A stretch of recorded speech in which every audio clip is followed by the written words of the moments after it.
A wise prince makes even his enemies serve him. When betrayal cuts into your life, whether it is a colleague taking credit for your work or a rival mocking you behind your back, the wound is not only personal, it is strategic. You stand on a battlefield where every slight is a sword either pointed at you or wielded by you. The truth is clear: enemies exist, but weakness within is the first and greatest enemy.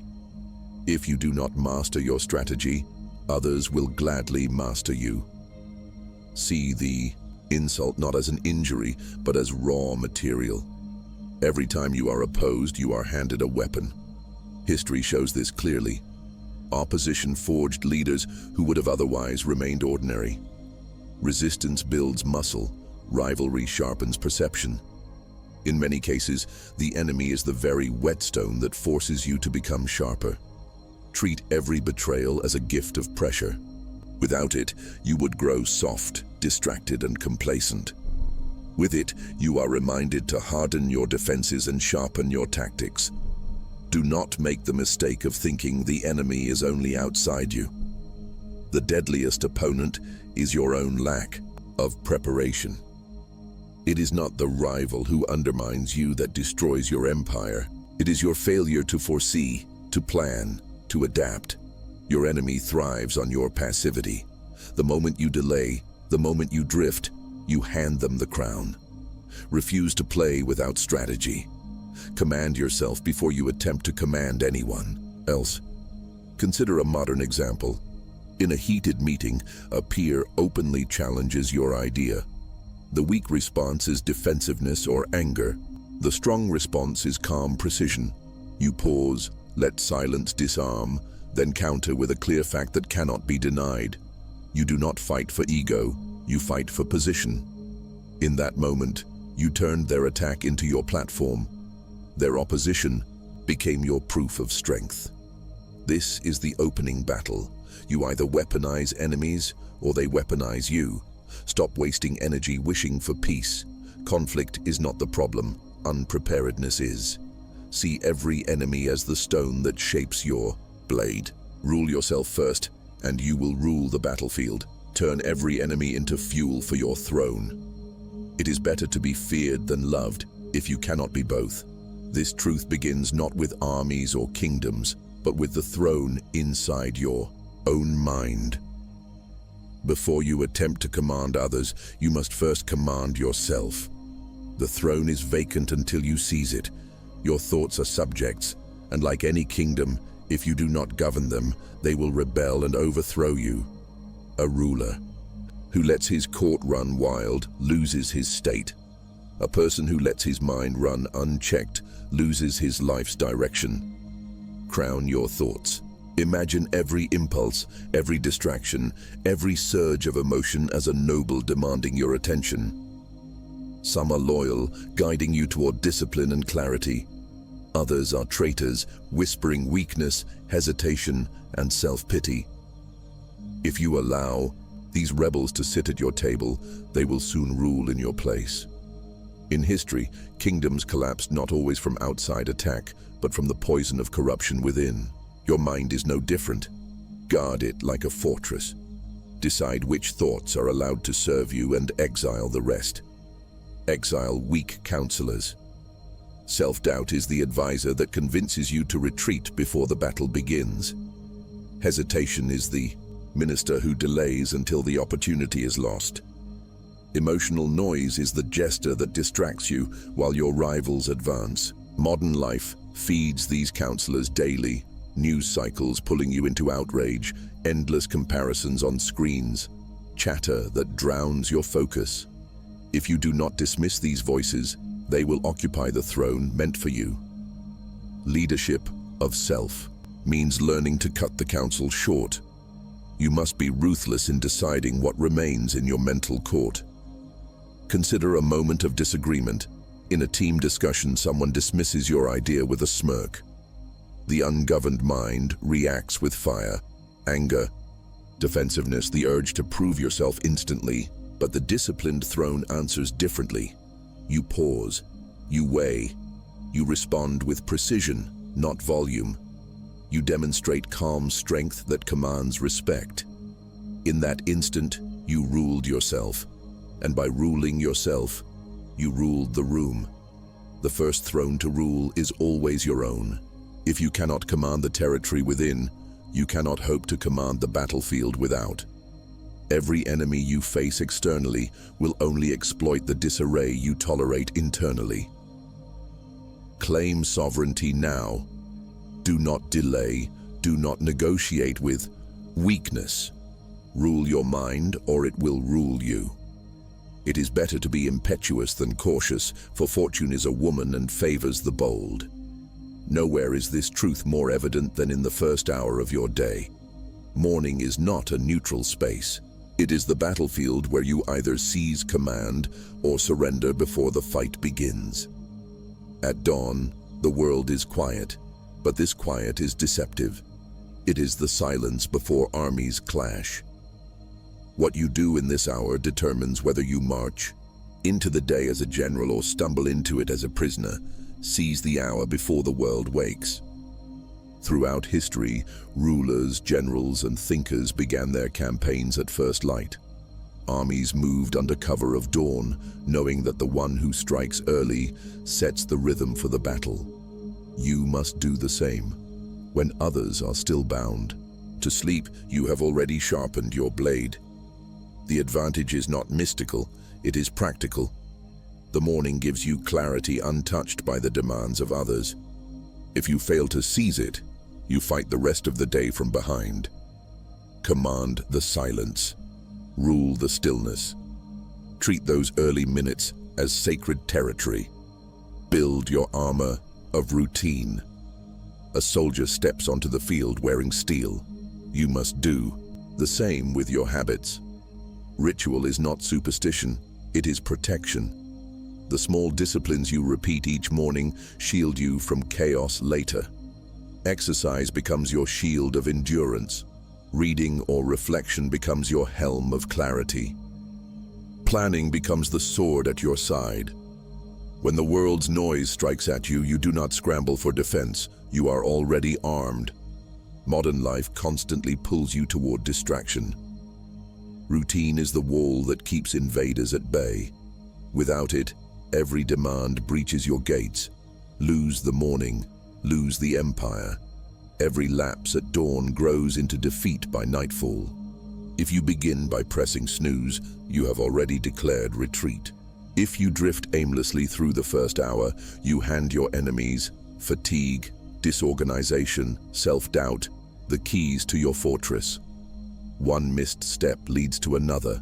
The day unravels, and by evening, you are counting losses instead of victories. The battlefield punishes hesitation. Do not step onto it unarmed. The empire you seek to build in your career, your relationships, your health, its foundations are laid at sunrise. Ignore this truth, and you fight with broken walls. Morning is war. You cannot negotiate with it, you cannot delay it, you cannot outsource it. Seize the hour, forge your armor, and refuse to hand the enemy even a single inch. Command the dawn, and you command the day. Win the morning, and you win the empire. Stillness is not weakness. It is the unsheathed blade that cuts deepest when drawn at the right moment. The predator that waits unmoving in the grass is not passive. It is gathering information, conserving energy, sharpening certainty. The hawk circling high does not rush its strike. It watches, measures, and when it dives, the kill is immediate. You must learn to weaponize stillness the same way. The hawk's patience is a lesson written across history. Generals often waited for the enemy to expose a flaw before unleashing their forces. They knew that rushing into battle without clarity invited disaster. Stillness sharpens perception. It allows you to see what hurried minds miss.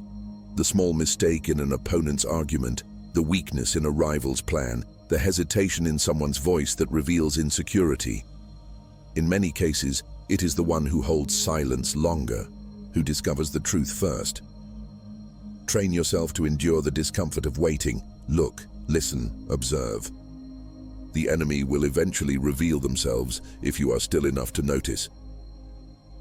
Silence is psychological warfare. Few things unnerve rivals more than composure they cannot penetrate.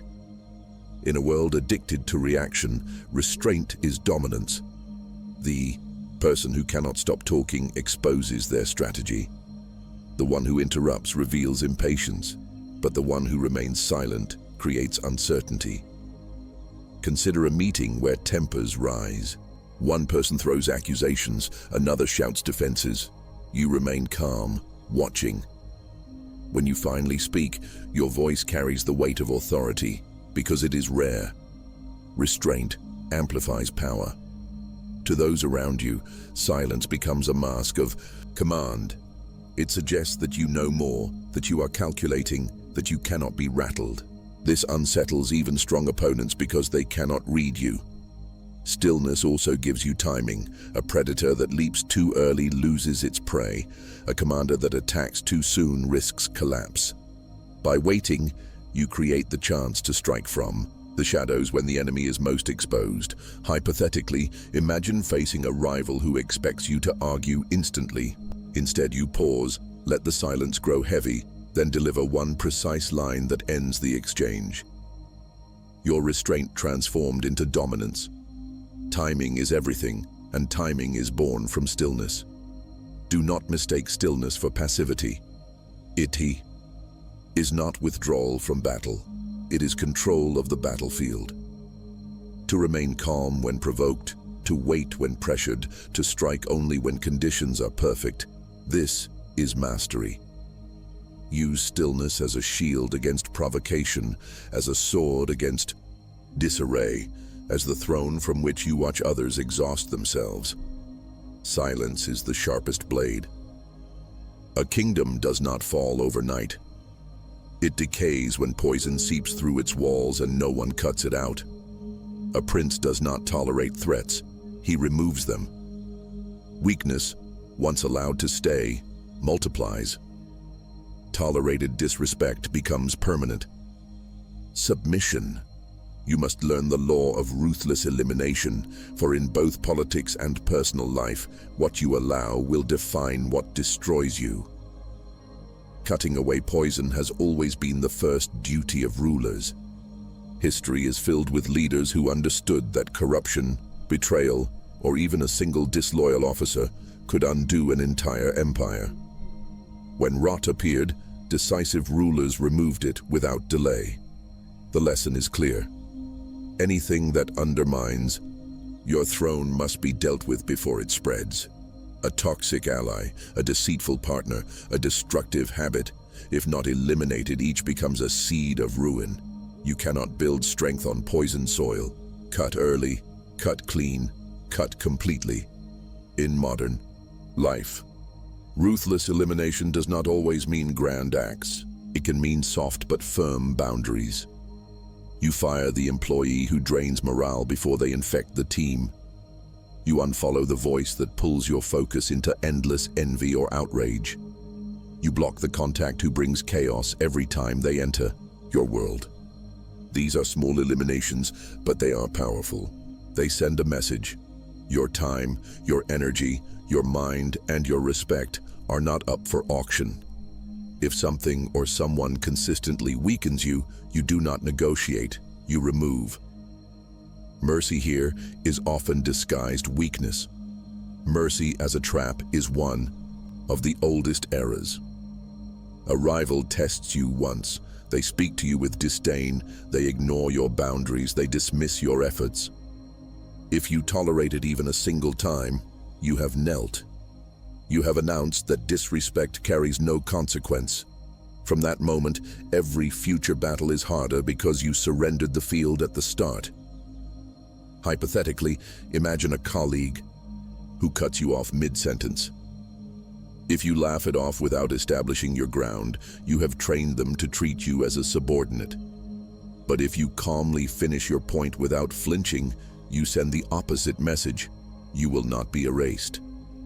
This is elimination at the level of behavior, removing the possibility of repeated violation. Weak. It's fine. Maybe they didn't mean it. Strong. I do not allow that, and I will not accept it again. Weak. I'll try to work around it. Strong. This has no place in my world, so I remove it. Each word is a cut or a surrender. Choose your cuts. Ruthless elimination is not cruelty. It is clear. It is the recognition that empires are not defended by hesitation, but by decisive action. What you permit will destroy you. What you eliminate will free you. Be merciless, not toward people without cause, but toward anything that poisons your strength, your throne, and your path. Cut once, cut clean, and rule without poison. Power is never naked. It wears armor, masks, and theater. The one who commands without image does not command for long. Authority is not only about what you do, but what others see. A throne is not just a seat, it is a stage. If you wish to rule, you must wear the mask of command with precision and intention. The stage of power has always been decorated with performance. Kings draped themselves in robes, generals wore medals, priests held staff, and emperors surrounded themselves with ceremonies. These were not luxuries, they were signals. They told the people who were in charge, who could be trusted, who was untouchable. Machiavelli understood that appearances matter as much as substance, for men judge more by what they see than by what they know. The lesson remains, no leader survives without a mask. If you step into a position of command with nothing but honesty, you will be devoured. The world does not follow raw truth, it follows symbols. In modern life, masks remain essential. Status signals and charisma are today's crowns and scepters. Clothing, tone of voice, posture, and digital presence all shape how others perceive you before you speak a single word.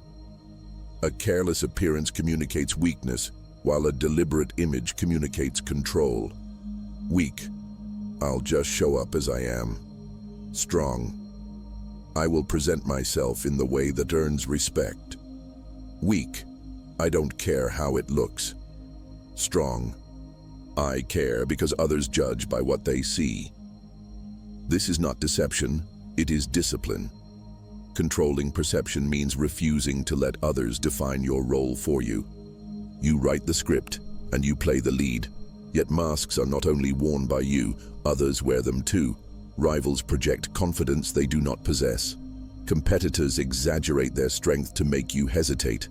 Hypothetically, imagine facing an opponent in negotiation. They speak loudly, smile constantly, and act as if the deal is already theirs. If you fall for the mask, you kneel. But if you see through it, spot the crack in their timing, the flicker in their eyes, you gain the upper hand. To command, you must master both sides, project your own mask while unmasking theirs. Consider a disagreement. A peer dismisses your proposal with a smug laugh. The untrained response is to argue frantically, exposing insecurity. The mask of command responds differently. You remain composed, adjust your posture, and deliver a short, measured line that redirects the room. You do not scramble for approval. You project inevitability.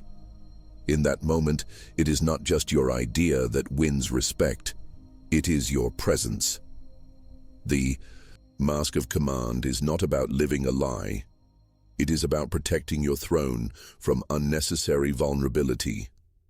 You control what others see so that your true strategy remains hidden. You give them strength to follow while keeping your weaknesses private. This is not cruelty, it is survival. Without a mask, you are exposed. With it, you are untouchable. Wear the mask, command the stage, rule the throne. It is better to be impetuous than cautious, for fortune favors the bold. Every great strategist carried within a cold executioner a hidden force that acted without hesitation. This inner assassin was not aimed at people, but at weakness, delay, and indecision. Without it, rulers lost their crowns. With it, they survived storms that would have destroyed the unprepared. The historical assassin is not a myth. Kings and emperors who endured understood the necessity of decisive cuts. A monarch who tolerated betrayal did not reign long. A general who hesitated on the battlefield condemned his army. In ancient courts, hesitation was fatal because rivals moved swiftly. Those who acted without delay often lived while others fell. The lesson is clear.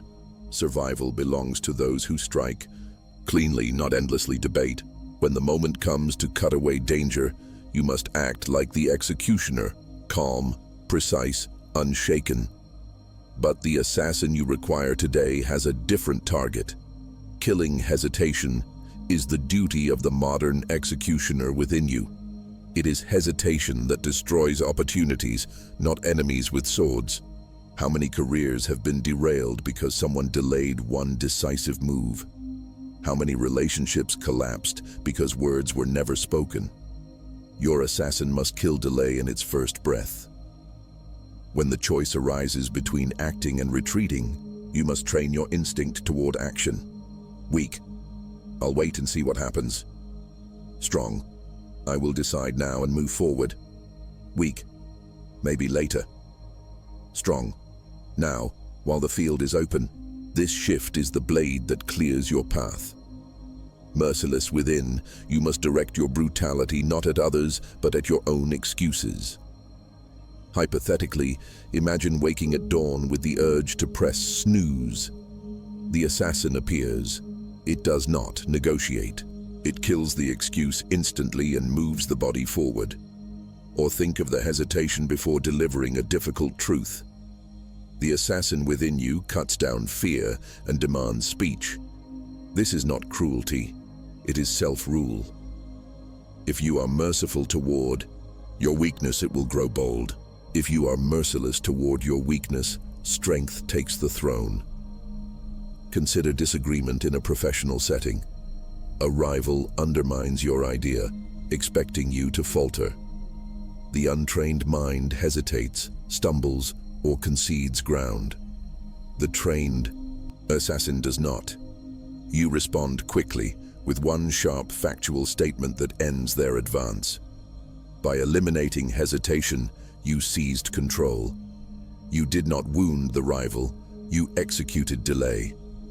That is how the assassin inside you protects your throne. You must cultivate this part of yourself deliberately.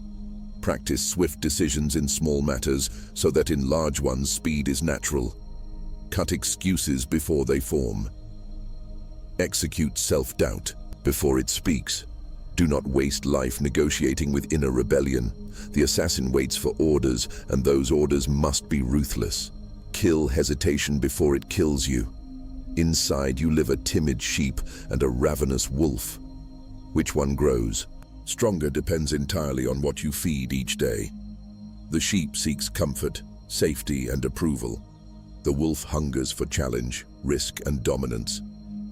History belongs to the wolf, not the sheep. Humanity did not survive by hiding in fields, but by stalking, hunting, and enduring storms. The ancient predator within you is not gone. It waits, starved by convenience, dulled by comfort, but alive. Your task is to feed it. The wolf carried humanity through fire and famine. Early survival demanded aggression, endurance, and cunning. Those who lacked the predator's edge vanished. Tribes endured because hunters ventured into danger. Armies prevailed because soldiers charged forward despite fear. The wolf inside you is that same inheritance, the drive to push when exhausted, to fight when cornered, to claim what must be claimed. The sheep is newer, a creation of abundance and safety. It thrives only in times of excess. The wolf thrives always. Recognize that your survival, your strength, your throne depends on feeding the predator, not the prey. Modern life, however, serves a steady diet of weakness. Social media feeds comparison and passivity, not hunger. Every scroll trains the sheep to bleat louder, to seek validation instead of conquest.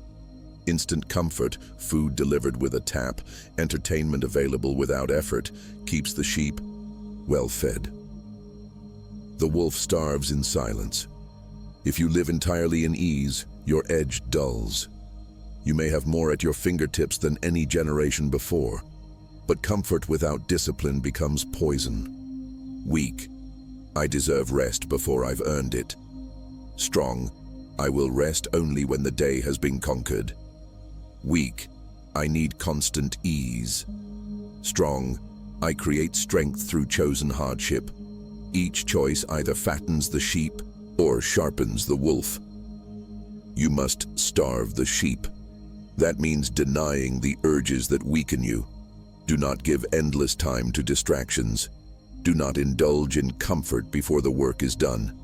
Do not let weakness sit at your table. Every time you surrender to ease, you are feeding the wrong animal. Instead, feed the wolf. Seek challenge. Train hunger. Choose risk where others choose safety. If fear whispers, move toward it. If difficulty rises, confront it. The wolf does not wait for permission. It hunts. Imagine a rival dismisses you in front of others, smirking as if you lack the strength to answer. The sheep within wants to retreat, to avoid conflict. But the wolf within answers with calm dominance. You stand firm, meet their eyes, and speak with precision that cuts through the room. You do not need to shout, you only need to show that you cannot be dismissed. By feeding the wolf, you claim ground the sheep would have lost forever. This law is merciless. You cannot feed both. If you try to keep the sheep satisfied while training the wolf will weaken. Strength requires sacrifice. Every empire is built by starving what is weak and feeding what is strong. You are no different. Choose carefully, for the animal you feed today decides the life you rule tomorrow. Starve the sheep, feed the wolf. Life is a chessboard. Every day you step onto the squares, and whether you realize it or not, you are either a pawn being moved by others or a player shaping the board itself. Enemies are not just obstacles, they are signals. They reveal the moves you have made and the strategies you have hidden. To live without strategy is to be captured before the game even begins. To live with foresight is to move toward checkmate while others waste turns. Machiavelli's world was a chess game played in blood and power. Politics was never about immediate wins, but about sacrifices and positioning. Princes who secured their thrones understood when to give up a piece for the larger advantage. They tolerated small losses to gain decisive victories. They placed loyal men like knights to guard their flanks, sacrificed pawns when necessary, and kept their true intentions hidden until the final move. The lesson is timeless. The one who survives is not always the strongest, but the one who sees further across the board. Sacrifice is not weakness, it is strategy. Modern life mirrors this game exactly. Your career, your relationships, your finances, all are fields of placement. You must know when to advance, when to retreat, and when to trade short-term comfort for long-term control. The business leader who invests profits instead of indulging today is not losing, he is repositioning.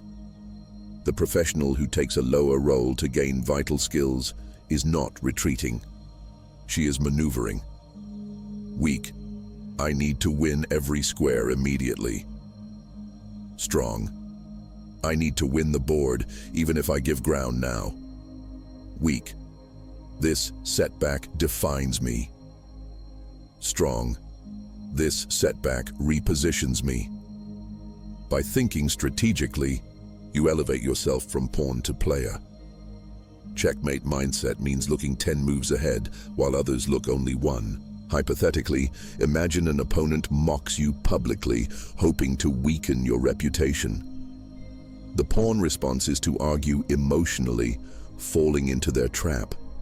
The player's response is silence, patience, and a later move that exposes their weakness at a higher stage where the audience matters most. You do not waste energy on early moves that do not decide the game. You can serve, redirect, and strike where it counts. Enemies often reveal themselves too quickly, but you must never reveal your full strategy. Keep them guessing, and you remain the player, not the piece. The chessboard of life punishes those who move without thought. It rewards those who plan, sacrifice, and calculate. Every person you meet, every challenge you face, every rival you encounter, they are pieces on the board. Use them, outmaneuver them, and never forget that your throne is the king to be defended. Protect it ruthlessly. Advance it deliberately. Play the board, not the piece in front of you. Discipline is not inherited. It is forged like steel in fire, hammered daily until the will is unbreakable. Without ritual, strength rusts. Without deliberate hardship, the throne of self-mastery collapses. Your empire begins with iron will, and iron will is not born, it is made.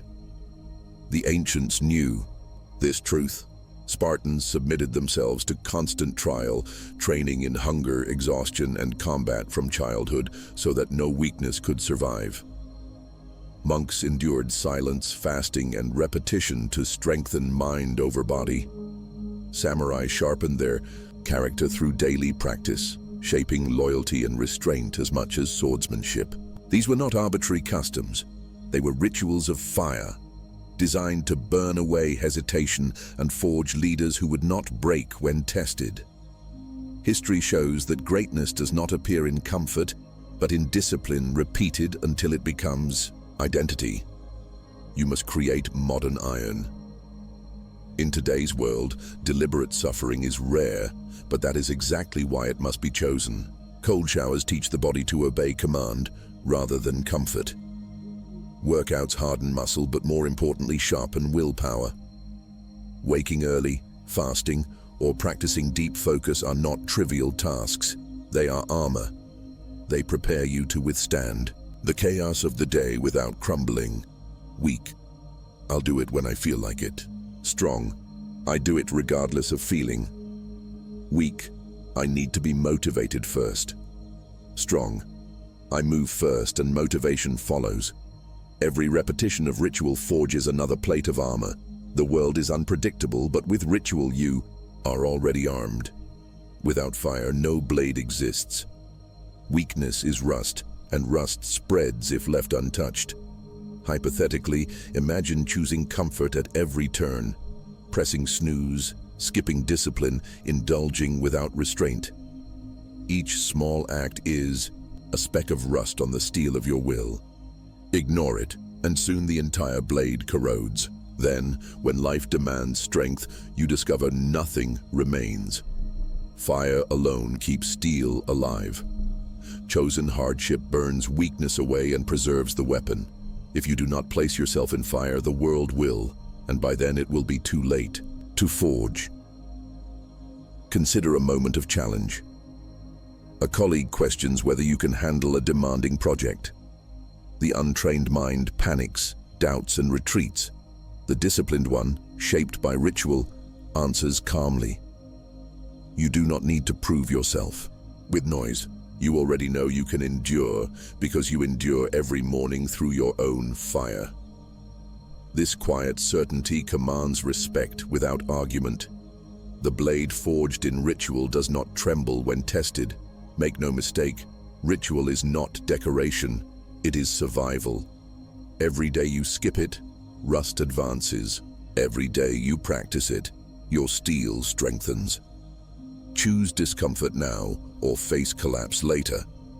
Forge your will deliberately, as kings forged crowns and soldiers forged swords. Only iron endures the battlefield of life. Forge your will daily, or rust will claim your throne. It is better to be feared than loved if you cannot be both. The ruler who endures is the one who cannot be shaken, the one who becomes untouchable. This is the culmination of every law, to rise to a throne so secure that enemies exhaust themselves striking at shadows. To be untouchable is not to live without opposition. It is to live beyond their reach. Machiavelli's untouchables were rulers who outlived rivals not by brute force alone, but by cunning and foresight. They survived storms of betrayal and conspiracies because they removed threats before they could grow and built layers of defense that others could not penetrate. Some granted favors selectively, ensuring loyalty. Others spread fear carefully, so no rival dared move against them. Their survival was no accident. It was the result of deliberate design. They built fortresses of strategy, not walls of stone, and those fortresses made them unassailable. The lesson remains: you do not need to destroy every rival, you only need to position yourself where rivals cannot destroy you. In modern life, untouchability takes different forms. Financial independence shields you from manipulation, for the one who cannot be bought cannot be controlled. Emotional detachment shields you from provocation, for the one who cannot be rattled cannot be defeated. Social leverage shields you from isolation, for the one who commands alliances cannot be cornered. Weak: I need their approval to move forward. Strong: I move forward regardless of approval. Weak: I hope they do not attack me. Strong: they cannot touch me even if they try. This is modern armor. Every deliberate step toward independence, clarity, and leverage adds another plate of steel around your throne. The highest form of power is to become like a ghost on the battlefield.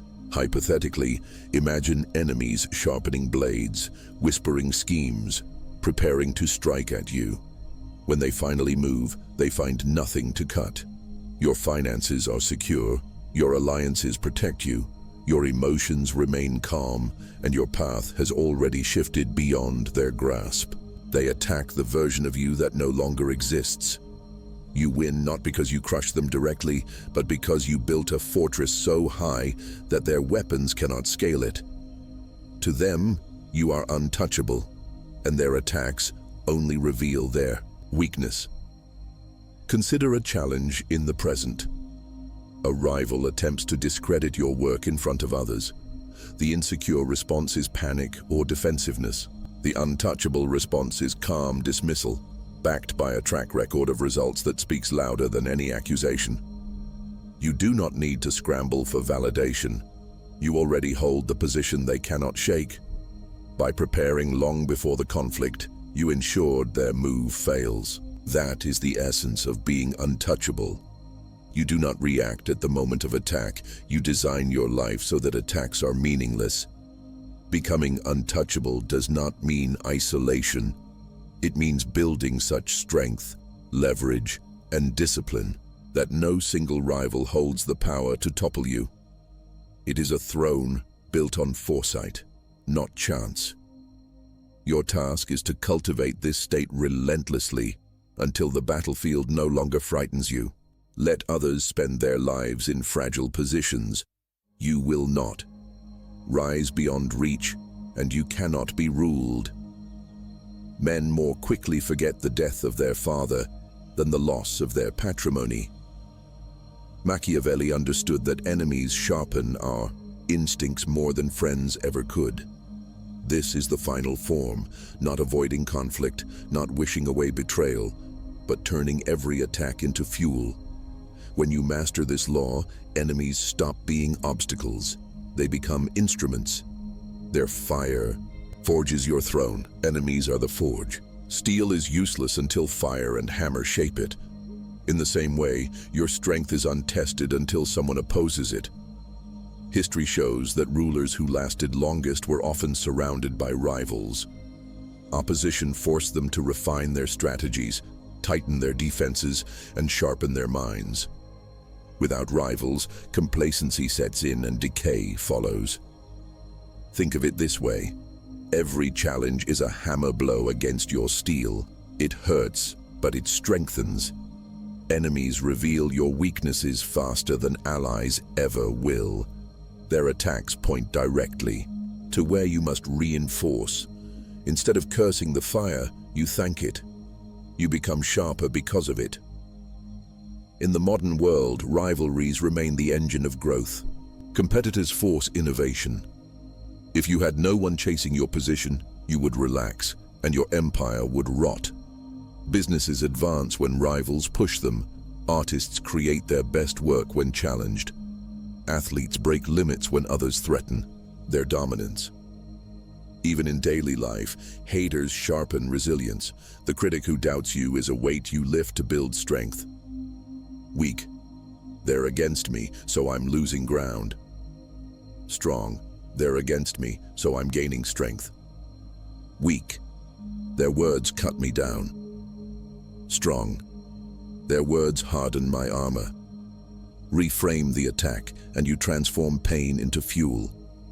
Your throne is built from their fire. Hypothetically, imagine standing in the middle of a battlefield. Arrows rain down. Each arrow could be death, but you gather them and build a fortress. You take the very force meant to destroy you and repurpose it into power. Without enemies, there is no empire, because no empire can rise without resistance. What defines a throne is not comfort, but survival against attack. To live untouched is not mastery. To live transformed by opposition is the highest form of rule. Consider an example of disagreement. A peer questions your decision in front of others, attempting to weaken your authority. The untrained mind feels insulted and lashes out defensively. The trained ruler remains calm, uses the moment to clarify the vision, and turns the challenge into a stage. The enemy's attempt to undermine becomes your opportunity to command. This is the essence of turning enemies into power. The same strike they thought would cut you down raises you higher. This is not about cruelty, it is about clarity. You no longer waste energy fearing enemies. You recognize their role. They are unwilling teachers. They pressure you into precision, patience, and strength. They are proof that you are playing a game worth fighting. If you had no opposition, you would be irrelevant. Their presence confirms your rise. Their resistance signals your importance. Their hatred means you hold ground they cannot touch. The final form is simple but ruthless. Never wish away your enemies. Use them. Let them sharpen your steel. Let them fuel your fire. Let them build your throne. When you rise untouchable, you will see the truth. Every rival was only a stepping stone. Without them, you would still be untested. With them, you are sovereign. Enemies are fire. Use them to forge your throne. If you fail to use your enemies, you will drown in them. Modern life proves this every day. The rival at work who outmaneuvers you, the critic who undermines you, the distraction that steals your attention. All of them will bury you if you refuse to turn them into fuel. You cannot avoid opposition. You cannot wish away resistance. The only choice is whether you are destroyed by it or sharpened by it. The warning is final. Every time you ignore an attack, you allow it to erode your ground. Every time you tolerate disrespect, you train others to treat you as weak. Every time you hide from conflict, you hand your power to someone else. Enemies will always exist, but if you do not weaponize them, they will weaponize you. The battlefield of life offers no neutral ground. Either you command the fire, or you burn it. Yet within this ruthless truth lies reward. History shows that the greatest leaders did not merely survive their rivals, they built empires on their backs. The presence of an enemy sharpened their strategy, hardened their will, and forced them into mastery. Competitors become rungs on the ladder of your ascent. Rivals become the grindstone that polishes your edge. Without them, you remain untested. With them, you become unbreakable. This is not theory, it is fact proven across centuries. Those who outlast opposition rise untouchable because the very forces that tried to end them became their foundation. Now the marching orders are clear. You must choose. Will you sit upon the throne of mastery, ruling yourself so completely that no enemy can topple you? Or will you kneel as a pawn of weakness, moved around the board by rivals who play a stronger game? Hypothetically, imagine two paths. On one, you reject the throne, and every insult enslaves you. On the other, you claim the throne, and every insult crowns you. This is the choice in front of you, and it cannot be delayed. Your throne awaits. Do not waste another moment feeding weakness. Do not squander another opportunity by hiding from resistance. Face your enemies, weaponize them, and build your empire on the very force that sought to destroy you. Turn every enemy into a step toward your throne.